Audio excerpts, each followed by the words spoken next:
अस्सलाम वालेकुम स्टूडेंट्स। एक नए लेक्चर के साथ लेक्चर नंबर 18 है केपीके बोर्ड के मैथमेटिक्स बुक से, फर्स्ट ईयर केपीके बोर्ड के मैथ बुक से हमने तीसरा चैप्टर उठाया था स्केलर्स और वेक्टर का। स्केलर्स और वेक्टर्स का डिटेल से स्केलर्स और वेक्टर्स की एक्सप्लेनेशन की है, डिटेल से वेक्टर्स को पढ़ा है हमने, डिटेल से हमने 3 एक्सरसाइज भी सॉल्व की है, 3.1, 3.2 एंड 3.3। 3.3 में डॉट प्रोडक्ट से रिलेटेड हमने पढ़ा है। अब 3.4 की जो थ्योरेटिकल बैकग्राउंड है वो क्रॉस प्रोडक्ट से रिलेटेड है।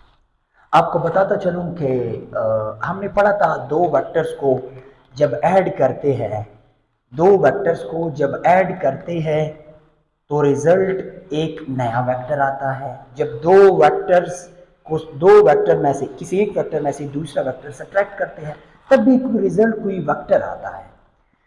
किसी स्केलर के साथ वेक्टर को मल्टीप्लाइड करते हैं तो भी एक वेक्टर आता है। लेकिन हमने ये पढ़ा था जब दो वेक्टर्स को मल्टीप्लाइड करते हैं तो डिफरेंट कंडीशंस पॉसिबल है। कभी कभार दो वेक्टर के मल्टीप्लिकेशन से स्केलर रिजल्ट आता है, कभी कभार दो वेक्टर्स के मल्टीप्लिकेशन से वेक्टर रिजल्ट आता है। मतलब जब दो वेक्टर्स को मल्टीप्लाइड कर ले कोई स्केलर रिजल्ट आता हो तो उस वेक्टर के प्रोडक्ट को हमने डॉट प्रोडक्ट कहा था और रिजल्ट एक स्केलर आया था। मैंने मिसाल दी थी, अगर ये एक मार्कर है, इस पे मैं फोर्स लगाना चाहूं इस डायरेक्शन में, यहां से यहां तक ये मार्कर की लेंथ है, इस डायरेक्शन में मैं फोर्स लगा रहा हूं इस मार्कर पे, ये फोर्स अप्लाई कर रहा हूं। मार्कर पहले यहां पे था, यहां पे है, यहां से मैं फोर्स लगा रहा हूं, मार्कर डिस्प्लेस हो रहा है। मतलब फोर्स के लगाने के साथ साथ डिस्प्लेसमेंट कवर हो रही है। जब फोर्स के साथ साथ डिस्प्लेसमेंट कवर हो रही हो तो दो वेक्टर अमल कर रहे हैं, एक डिस्प्लेसमेंट वेक्टर और एक फोर्स, दोनों वेक्टर है। लेकिन रिजल्ट क्या है, यहां से ये मार्कर यहां पे डिस्प्लेस हुआ है, किसी एक जगह से दूसरी जगह ट्रांसफर हुआ है, फोर्स के जरिए से ये ट्रांसफर हुआ है। जब ये फोर्स के जरिए से ट्रांसफर हुआ है तो उस उसको हम क्या कहते हैं, उस क्वांटिटी को हम वर्क कहते हैं जो एक जगह से किसी दूसरी जगह पे किसी चीज को डिस्प्लेस कर ले। मतलब डिस्प्लेसमेंट कवर हो जाए फोर्स के जरिए से, उस काम को हम वर्क कहते हैं, उसको हम वर्क कहते हैं। तो वर्क एक स्केलर क्वांटिटी है लेकिन फोर्स और डिस्प्लेसमेंट की प्रोडक्ट से आई है। इन दो की कंबाइन रिजल्ट हमें वर्क मिली है, तो हम कह सकते हैं कि फोर्स और डिस्प्लेसमेंट का जो डॉट प्रोडक्ट है वो हमारे पास क्या है, एक स्केलर है। इसको हम डॉट प्रोडक्ट कहते हैं और या स्केलर प्रोडक्ट भी कहते हैं क्योंकि रिजल्ट स्केलर देता है। डॉट क्यों कहते हैं, डिफरेंशिएट करने के लिए, क्रॉस के साथ डिफरेंशिएट करने के लिए उन्होंने डॉट लगाया है। अब वेक्टर प्रोडक्ट किसको कहते हैं, दो वेक्टर्स को जब मल्टीप्लाइड करते हैं रिजल्ट कोई वेक्टर आता हो। टार का मैं क्रॉस प्रोडक्ट की एक्सप्लेन करने के बाद मैं एक एग्जांपल लूंगा टार का, लेकिन अब यहां पे मैं थोड़ा सा एक्सप्लेन करूंगा टार क्या है। टार्क अगर मैं, या सिंपल मैं एक और मिसाल दे रहा हूं आपको। ये एक स्टिक है मेरे पास, दो मार्कर को मैंने कंबाइन किया है, एक स्टिक बना है। अब इसमें मैंने कोई सर्कुलर शेप का कोई लूप डाला है। अब मैं इस पे फोर्स इस तरह लगा रहा हूं तो वो लूप ऊपर जाएगा, अगर इस तरह फोर्स लगा रहा हूं नीचे जाएगा। अब ये ऊपर की तरफ या नीचे की तरफ जो डायरेक्शन, जिस डायरेक्शन में मोशन हो रही है, मतलब ये यहां से उस लूप की तरफ, इस सेंटर से इस स्टिक से लूप की तरफ जो डिस्टेंस है उसको हम आर कहते हैं। और जो फोर्स लगा रहे हैं फोर्स है, फोर्स और वो जो आर है उनका प्रोडक्ट हमें क्या, एक वेक्टर रिजल्ट दे रहा है, या ऊपर की डायरेक्शन में या नीचे की डायरेक्शन में। तो हम इसको क्या कहते हैं कि एक वेक्टर रिजल्ट हमें हासिल हो रहा है। हम कह सकते हैं कि हमारे पास ये दो वेक्टर प्रोडक्ट का, इन दो वेक्टर प्रोडक्ट का रिजल्ट वेक्टर है, तो इनको हम वेक्टर प्रोडक्ट या क्रॉस प्रोडक्ट कहते हैं। वो मैं तौर कम मिसाल देता हूं आपको, फिर बाद में जब मैं थोड़ा सा क्रॉस प्रोडक्ट को एक्सप्लेन करूंगा। मूवमेंट ऑफ फोर्स एक एग्जांपल भी है हमारे क्रॉस प्रोडक्ट के थ्योरेटिकल बैकग्राउंड के लास्ट टॉपिक में। एक टॉपिक है, टॉपिक्स में से लास्ट टॉपिक में से एक टॉपिक है, वो है मूवमेंट ऑफ फोर्स जिसको हम टार्क भी कहते हैं, वो वहां पे एक्सप्लेन करेंगे। अब यहाँ पे आते हैं क्रॉस प्रोडक्ट किसको कहते हैं। Let a b any two non zero vectors. अगर ए बी दो नॉन जीरो वेक्टर्स हो, ये नॉन जीरो वेक्टर्स जरूरी है, अगर नॉन जीरो ना हो फिर मैं immediate consequences of definition of cross product में एक्सप्लेन कर लूंगा कि दो वेक्टर की क्रॉस प्रोडक्ट का रिजल्ट कब जीरो आता है, जब उन दोनों में से कोई एक वेक्टर जीरो हो या इन दो वेक्टर्स के बीच की एंगल या 180 हो या 0 डिग्री हो, मतलब या वो पैरेलल हो या वो एंटी पैरेलल हो। दो पॉसिबिलिटी वो है, या ए और बी का जीरो होना जरूरी है। तो यहां पे आते हैं अगर ए बी दो नॉन जीरो वेक्टर्स है, फिर क्रॉस और vector product between a and b, फिर वेक्टर प्रोडक्ट या क्रॉस प्रोडक्ट जो है ए और बी के दरमियान, फिर वेक्टर ए और बी के दरमियान जो क्रॉस और वेक्टर प्रोडक्ट है वो हम इस तरह डिनोट करते हैं ए क्रॉस बी, जिसको हम डिफाइन करते हैं इस तरह, A cross B is equal to magnitude of A magnitude of B sine theta n cap. अब मैं आपको बताता चलूं कि ये हम कैसे लिखते हैं।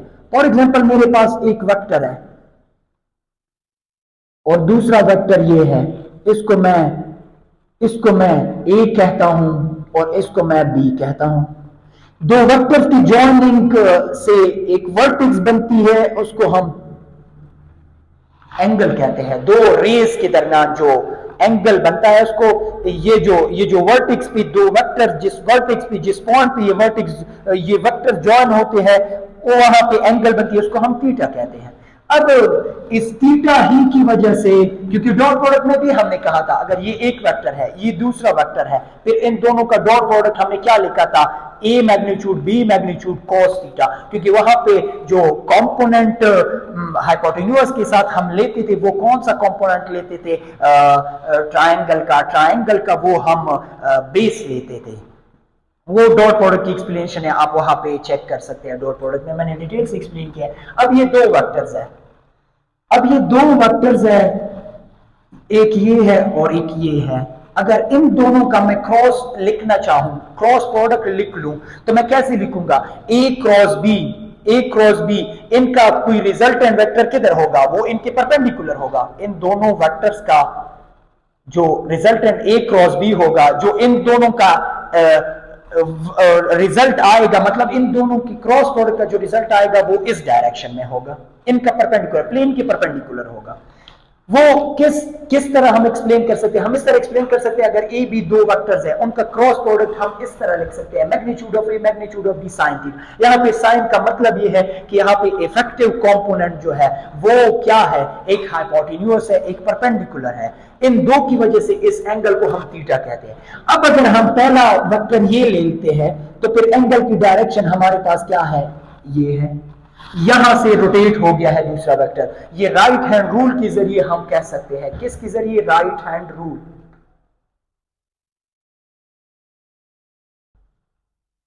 राइट हैंड रूल किस तरह रूल है, वेक्टर प्रोडक्ट के लिए रूल है। जो दो वेक्टर्स है आपके पास उनको ज्वाइन कर लो, एक पहले वेक्टर की जो डायरेक्शन उस वेक्टर को वहां पे लिख लो और दूसरी की डायरेक्शन ये है तो ये यहां पे ज्वाइन होते हैं। राइट हैंड रूल क्या बताती है, राइट हैंड रूल ये बताती है कि आपने पहले वेक्टर की डायरेक्शन में राइट हैंड को इस तरह प्लेस करना है, फिर ये जो चार फिंगर्स है ये दूसरी वेक्टर की डायरेक्शन में आपने रोटेट करनी है। ये रोटेट किए हैं मैंने इस डायरेक्शन में, और ये थंब विल शोज, ये थंब जो है ये शो करेगा direction of the resultant vector जो ए क्रॉस बी है हमारे पास। अब अगर मैं इसको फर्स्ट लिखना चाहूं तो मैं ऐसे रोटेट कर सकता हूं फिंगर्स को, नहीं तो फिर मैं क्या कर लूंगा, फिर मैं इसके लिए एक तरीका बताऊंगा। ये इस तरह हम प्लेस कर लेंगे, फिंगर्स को रोटेट कर ली दूसरी वेक्टर की direction, thumb will shows the direction of resultant vector a cross b का जो रिजल्ट है।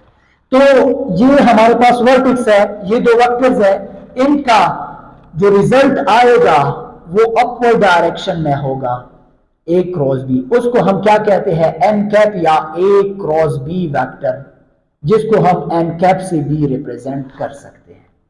बाकी थीटा वही है, साइन थीटा जो भी है। अब अगर मैं इसको पहला लिखना चाहूं और इसको दूसरा लिखना चाहूं, फिर जो एंगल बनेगी वो क्या है, पहले वेक्टर से दूसरी की डायरेक्शन में होगी। फिर जो रिजल्टेंट हमारे पास होगा, मैं एक बार फिर इस डायग्राम को इधर लिखना चाहूंगा। ये मेरे पास बी है, ये मेरे पास ए वेक्टर है, लेकिन मैं फर्स्ट अब किसको ले रहा हूं, बी को। तो ये वेक्टर की, ये पहला वेक्टर है, दूसरी की डायरेक्शन में हमने रोटेट करना है फिंगर्स को। फिर ये जो रिजल्टेंट होगी यहाँ पे, जो रिजल्टेंट वेक्टर होगी, जो ए क्रॉस बी होगी, वो किस चीज को जाहिर करेगी, वो बी क्रॉस ए, क्योंकि बी को हमने पहला वेक्टर लिया है, b cross a. B cross a अब जाहिर करेगी किसको, नेगेटिव माइनस एन कैप। ये नेगेटिव साइन किस लिए, मैं आपको एक आसान मिसाल देता चलूं। यहां पे एक मेज रखी है हमने, अगर मेज पे ये दो मार्कर्स मैंने रखे हैं, तो अगर मैं इसको पहला वेक्टर सपोज कर लूं इस तरह, दूसरी की डायरेक्शन में रोटेट कर लूंगा फिंगर्स को, thumb will choose the direction of n cap, positive है, अपवर्ड है। अब अगर इसको पहले का सपोज कर लूं दूसरी की डायरेक्शन है, तो ये मेज के नीचे जो डायरेक्शन है वो रिजल्टेंट वेक्टर ये शो करेगा माइनस एन कैप। यहां पे इसलिए हम कह सकते हैं कि डॉट प्रोडक्ट कम्यूटेटिव है नहीं, वो इमीडिएट कॉन्सिक्वेंसेस में फिर से बताएंगे बाद में, वो बताऊंगा मैं इंशाल्लाह। लेकिन मैंने ए क्रॉस बी के लिए ये स्टेटमेंट लिखी है, फिर बी क्रॉस ए के लिए मैं कैसे लिखूंगा, b vector cross a vector is equal to minus b magnitude a magnitude sine theta n cap. This is for b cross a. अब ए क्रॉस बी का रिजल्ट पॉजिटिव है और बी क्रॉस ए का रिजल्ट नेगेटिव है। ये negative क्या show करता है, ऑपोजिट डायरेक्शन। इस वेक्टर का अगर ए को पहला वेक्टर ले, बी को दूसरा, तो ये पॉजिटिव डायरेक्शन शो करेगा। अगर बी को पहला ले ले और ए को दूसरा ले ले, तो ये नेगेटिव डायरेक्शन शो करेगा। अब इसके बाद इमीडिएट कॉन्सिक्वेंसेस है। इमीडिएट कॉन्सिक्वेंसेस में पहला ये है कि इमीडिएट कॉन्सिक्वेंसेस पे आने से पहले थोड़ा सा थीटा को एक्सप्लेन करते हैं। यहाँ पे जो थीटा है वेक्टर्स के बीच, वो या तो 180 से लेस हो सकता है या 0 से ग्रेटर, 0 भी पॉसिबल है। ये 0 और 180 के दरमियान हो सकता है।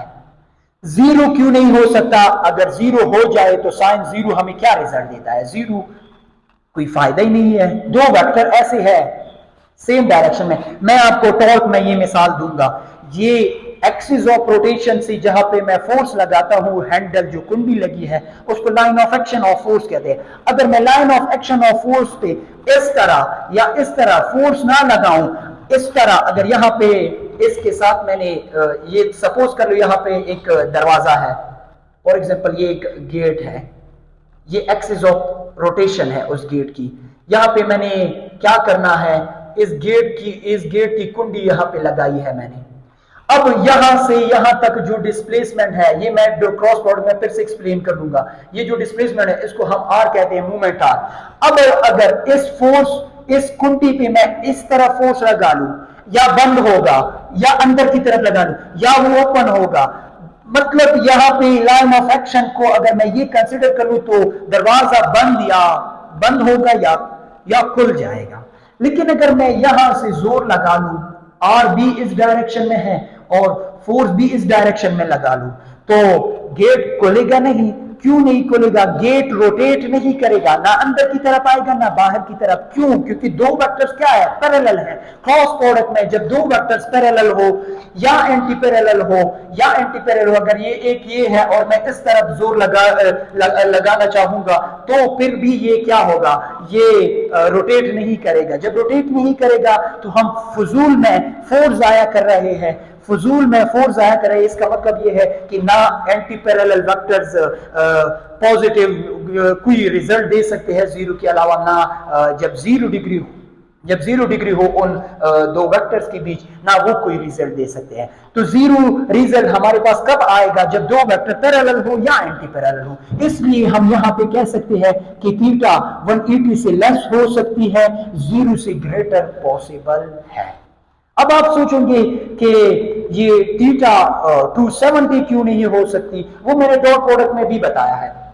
अगर दो वेक्टर इस तरह है, फॉर एग्जांपल ये 90 से कम है ये 90 है, ये 180 है। अब अगर मैं इधर लिखना चाहूं दूसरी वेक्टर को ऐसे लिख लूं, अब अगर आप यहाँ पे मैं जब इसको रिप्रेजेंट करूंगा ऐसे ऐसे ऐसे करके इधर लेके आऊंगा तो आपको अंदाजा हो जाएगा कि 270 रोटेट हो गया। लेकिन रिजल्ट मैं कैसे ड्रॉ करूंगा, इस वेक्टर से इसकी तरफ या इस वेक्टर से इसकी तरफ, लेकिन ये पहला वेक्टर है, यहां से इसकी तरफ रिजल्ट ड्रॉ करूंगा।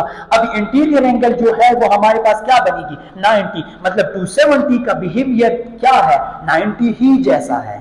इसलिए अब अगर आप कहोगे कि ये इंटीरियर एंगल लो, फिर रिजल्टेंट को ड्रॉ करने के लिए मैं ऐसे कर्व पाथ लूंगा, फिर तो वेक्टर आएगा ही नहीं। इसलिए हम कॉस को साइन थीटा को 180 से लेस ले सकते हैं या 0 से ग्रेटर ले सकते हैं। ये एक इंपॉर्टेंट पॉइंट है, एमसीक्यू है ये इसके लिए। साइन थीटा के लिए क्रॉस प्रोडक्ट के लिए हम थीटा इनके बिटवीन ले सकते हैं, बस 2 एमसीक्यू ये लिए हैं। अब इसके बाद हमारे पास है एन यूनिट वेक्टर है जो परपेंडिकुलर है किसके, ए क्रॉस बी के, minus n b unit vector है नेगेटिव डायरेक्शन को शो करता है कि ये नीचे की तरफ है, और पॉजिटिव एन है, पॉजिटिविटी ऊपर की तरफ शो करता है कि ये ऊपर की तरफ परपेंडिकुलर है। एन परपेंडिकुलर है किसके, ए क्रॉस बी के, दो वेक्टर का जब क्रॉस प्रोडक्ट लेते हैं। अब आते हैं मैग्नीट्यूड की तरफ। अब ये तो मैंने वेक्टर फॉर्म में लिखा है, अगर मैं मैग्नीट्यूड लिखना चाहूं, मैग्नीट्यूड तो ए क्रॉस बी मेरे पास क्या है, ए क्रॉस बी को मैं कैसे लिख सकता हूं, मैं लिख सकता हूं A magnitude B magnitude sine theta n cap. अब अगर मैं सिर्फ मैग्नीट्यूड लेना चाहूं तो मैं इस एन को खत्म कर लूंगा यहां पे, क्योंकि मुझे मैग्नीट्यूड चाहिए, डायरेक्शन नहीं चाहिए। अब मैग्नीट्यूड क्यों चाहिए, ये फॉर्म हमें क्यों चाहिए, ये फॉर्म हम यूज कर लेंगे किसके लिए, एरिया ऑफ पैरेललोग्राम,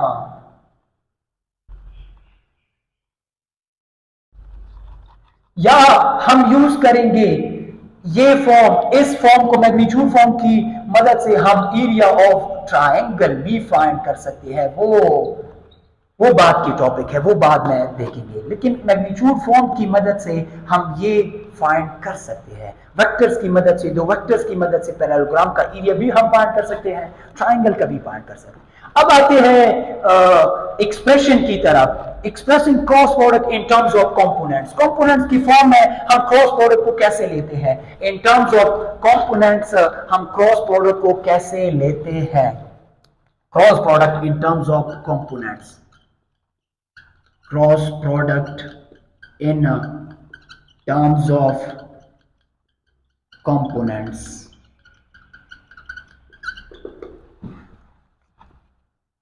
अब मैंने कंपोनेंट्स की फॉर्म में क्रॉस प्रोडक्ट को लिखना है, ये तो मैंने वेक्टर फॉर्म में लिखा है, ये मैग्नीट्यूड के फॉर्म में लिखा। अब मैं कंपोनेंट्स की फॉर्म में लिखूंगा। पहले मुझे दो वेक्टर चाहिए, एक वेक्टर ए और एक दूसरा वेक्टर बी। फॉर एग्जाम्पल ये हमारे पास ए वेक्टर है x1 i cap plus y1 j cap plus z1 k cap, and दूसरा जो वेक्टर है बी वेक्टर है x2 i cap plus y2 j cap plus z2 k cap. दो तरीके हैं, वो दूसरा आसान है, पहले भी आसान है, लेकिन थोड़ी सी कैलकुलेशन करनी पड़ेगी उसके लिए। अब मैं ए क्रॉस बी लिखना चाहूंगा तो मैं कैसे लिखूंगा, इन दो वेक्टर्स का क्रॉस प्रोडक्ट लेता हूं, ए क्रॉस बी, तो मैं लिख सकता हूं x1 i cap plus y1 j cap plus z1 k cap cross x2 i cap plus y2 j cap plus z2 k cap. ये दो वेक्टर्स है, इन दो वेक्टर्स का मैं क्या कर रहा हूं, क्रॉस प्रोडक्ट ले रहा हूं। तो मैं क्या करूंगा, पहले x के साथ ये तीनों मल्टीप्लाई कर लूंगा, फिर y कंपोनेंट के साथ, फिर z के साथ। तो मैं क्या लिख सकता हूं, x1 x2 इन दोनों को मल्टीप्लाइड किया i डॉट i, क्योंकि क्या है i क्रॉस i, क्योंकि क्रॉस प्रोडक्ट कर रहे हैं। अब इसको x को y के साथ मल्टीप्लाइड करना है, x1 y2 क्या है i क्रॉस j, अब x1 को z के साथ करना है, x1 z2 i cross k plus plus अब y को x के साथ करना है, y1 x2 into into j cross i plus y1 को y2 के साथ करना है, तो क्या लिखेंगे j क्रॉस j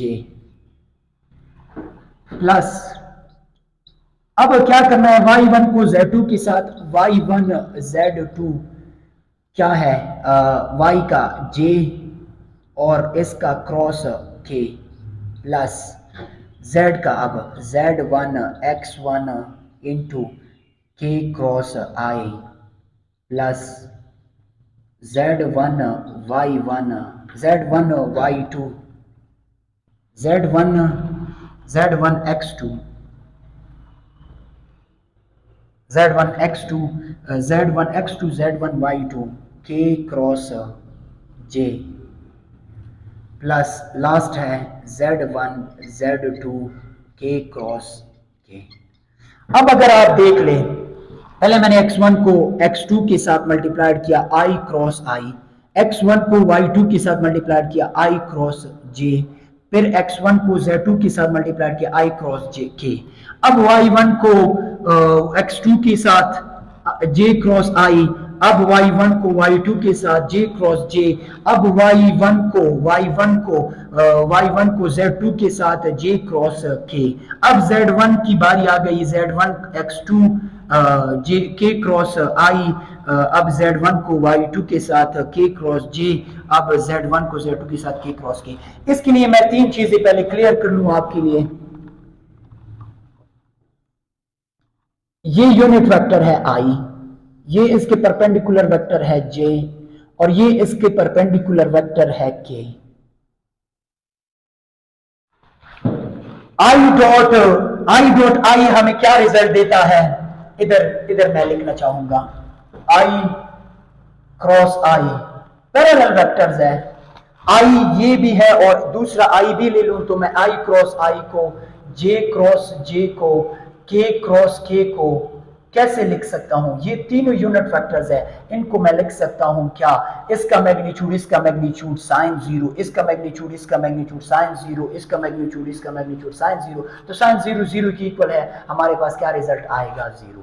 अब अगर मैं i का क्रॉस लेता हूं j के साथ, j का मैं क्रॉस लेता हूं k के साथ, और k का मैं क्रॉस लेता हूं किसके साथ, i के साथ, तो क्या आएगा फिर इधर देख ले, i क्रॉस j हमें एक परपेंडिकुलर रिजल्ट देता है, अगर ये i है इसका क्रॉस j के साथ है तो ये वेक्टर आएगा k, फिर j क्रॉस k क्या देगा i, k क्रॉस i क्या देगा j, तो मैं लिख सकता हूं i dot i cross j से k आता है, और j क्रॉस k से i आता है, इसके परपेंडिकुलर है, और अगर मैं k क्रॉस i को लिखना चाहूं तो मैं क्या लिखूंगा, k क्रॉस i हमें क्या देता है, j देता है।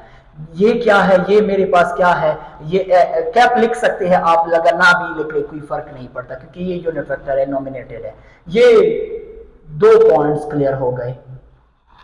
अब अगर मैं, ये तो मैंने क्लॉकवाइज के लिए ली है, अगर मैं एंटी क्लॉकवाइज लेता हूं तो फिर नेगेटिव साइन आएगा, तो मैं कैसे लिखता हूं, डायरेक्शन ऑपोजिट है ना इनके। अगर मैं लिखना चाहूं i क्रॉस k तो क्या आएगा, i क्रॉस k से क्या आएगा, नेगेटिव है।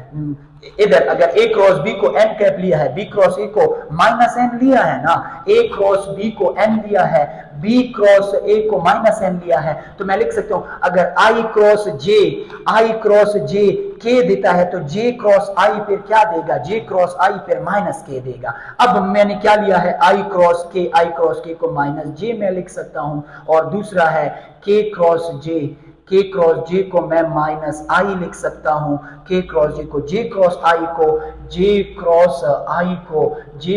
i को मैं क्या लिख सकता हूं, j क्रॉस i को मैं माइनस k लिख सकता हूं। अब देख लो, i cross j positive k, j cross i negative k, J cross के, आई के क्रॉस जे माइनस आई, के क्रॉस आई, जे आई क्रॉस जे माइनस के। ये तीन क्या है, यूनिट वेक्टर्स है, वेक्टर फॉर यूनिट वेक्टर्स के का प्रोडक्ट है, क्रॉस प्रोडक्ट है, cross product of unit vectors, cross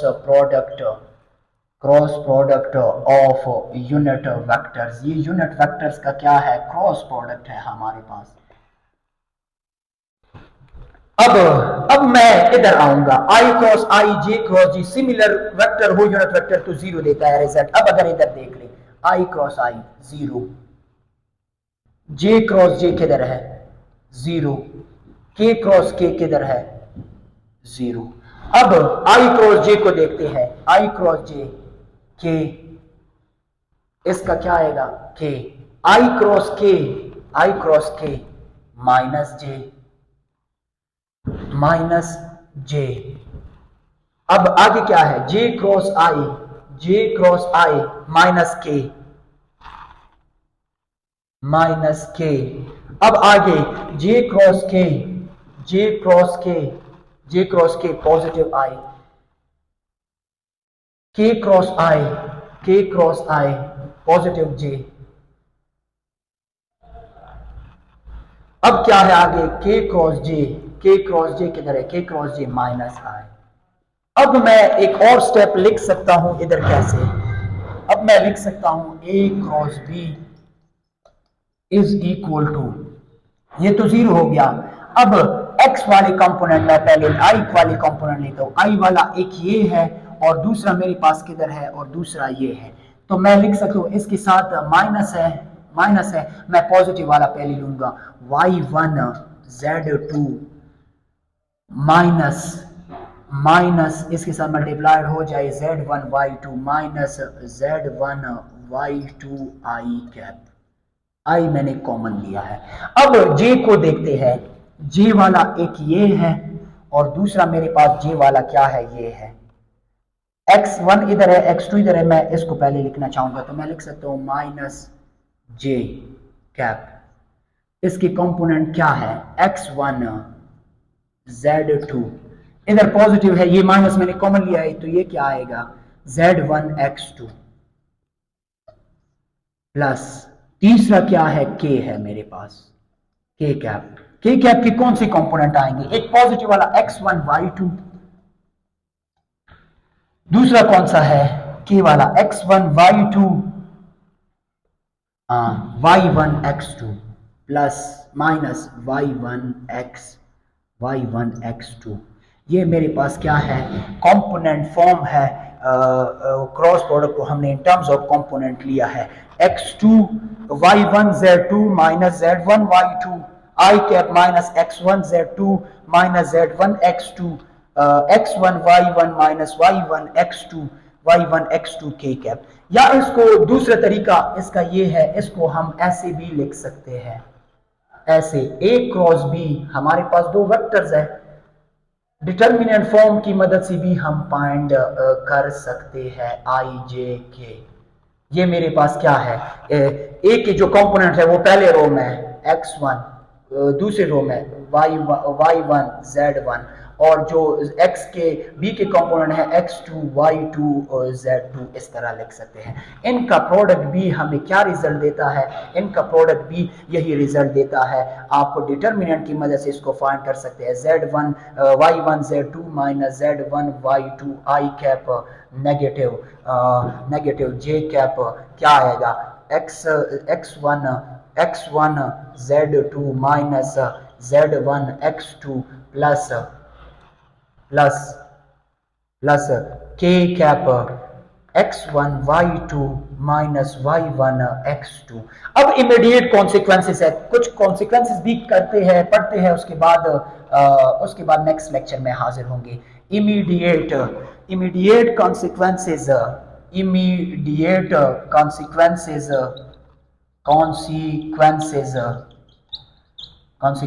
of cross product. Cross product की इमीडिएट कॉन्सिक्वेंसेस क्या है,